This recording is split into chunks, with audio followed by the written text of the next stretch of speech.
মালদায় গলা কেটে নাবালিকা খুনকাণ্ডের ঘটনার রেশ কাটতে না কাটতে ফের মালদায় ঘটল মর্মান্তিক ঘটনা।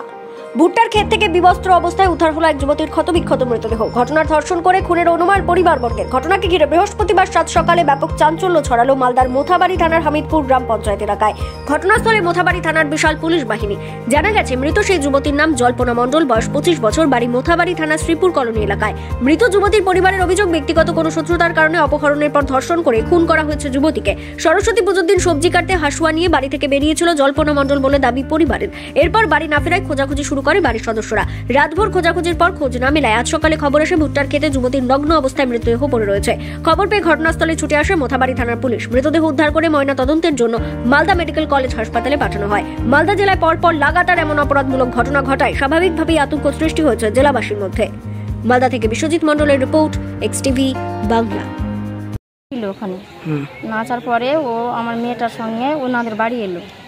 ওনাদের বাড়ি আসার পরেই বলছে যে মুখ হাত ধুচ্ছে, সিয়েটারটা খুলে রেখে ওখানে দিয়ে মুখ হাত ধোয়া পরেই বলছে যে কি বেটি তুই সিয়েটার কেন খুললি? তো বলছে গরম লাগছে। গরম লাগছে দিয়ে এটা কথা বলে ও নিচে নামলো। নিচে নামার পর বলছে যে কি বেটি তুই কোথায় যাবি? তো বলছে যে কি আমি এই পেচ্ছাপ করতে যাব। তো বলছে যে কেন একাই যাবি? তো বলছে হ্যাঁ আমি একাই যাব, তুই চলে যা। দিয়ে ও চলে গেল। যাওয়ার পরে আমরা খোঁজাখুঁজি করছি, দিয়ে সবাই বলছে যে ও তো হাঁসও আনতে গেছিল সবজি কাটার জন্য। তখন কটা বাজে? তখন মোটামুটি 6টা থেকে 7টা বেজে গেছে, সন্ধ্যা। হ্যাঁ। দিয়ে এই কথা বলার পরেই ওর সবাই আমরা ওর ভাইরা আমরা সবাই খোঁজাখুঁজি করছি। দিয়ে বলছে যে কি না এটা দিয়ে বেটি নামলো, নেমে চলে গেল ওদিকে আর আমাকে পাঠিয়ে দিয়েছে, এই কথাই মেয়েটা বলেছে। আর তখন থেকে আর মেয়েটাকে আর খুঁজে পাওয়া যাচ্ছে না।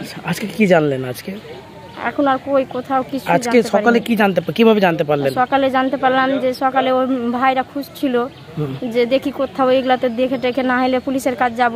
কোনো ছেলের তো সন্ধান পায় না, পালিয়ে গেলে তো ছেলের ঘটনা উঠে। কি জানলেন সকালে?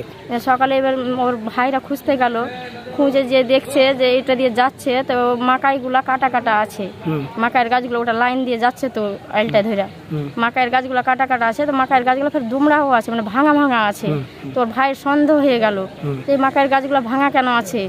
যে দেখছে যে উলঙ্গ অবস্থায় পড়ে আছে, ও আর স্থির থাকতে পারিনি, সঙ্গে সঙ্গে খুবই চেঁচিয়ে পর ওর ভাই ছিল অন্য জায়গায়। গায়ে কি কোনো কাটার চিহ্ন রয়েছে? হ্যাঁ কাটা আছে, পিঠে কাটা আছে। কি মনে করছেন?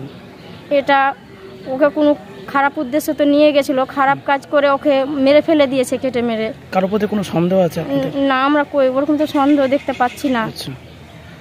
আপনার কি নাম? কণিকা মণ্ডল। যে এখানে একটা লাহাস পড়ে আছে, এভাবে গলা কাটানো বা কোপ আছে মাথায়। হ্যাঁ, এবার ওইখানে পড়ে আছে। গেলাম আমরা সমাজের লোক, অনেক লোক গেলাম। তারপরে ওখানে বাড়ির লোক ওই যাদের লাহাস তারা বলছে এভাবে কালকে সন্ধ্যা 6টার দিকে লাচাকুদা করছিল ওই সরস্বতী পূজার উপলক্ষে। তারপরে আর ওখান থেকে খুঁজে পাই না। রাত্রে খুঁজতে অনেক সারা রাতেই খুঁজেছে, পাইনি। সকালে মানে কেউ দেখেছে ওখানে মাঠে, দেখে খবর দিয়েছে। তখন গ্রামের লোক আমরা যে দেখলাম যে লাশটা পড়ে আছে। এবার মোথাবাড়ি থানা থেকে পুলিশ এসছে, পুলিশ তদন্ত করছে। তদন্ততে কী হবে এখনও জানা নাই। হ্যাঁ, এখনও কেউ মানে কে ঘটনা কে করেছে এগুলো কোনো হয়নি, এটা তদন্ত করছে পুলিশ, পুলিশের মতো দেখছে। কী নাম আপনার? মাতাহার শেখ। কোন এলাকা? আদর্শ বাজার? আদর্শ বাজার, শ্রীপুর কলোনি এটা।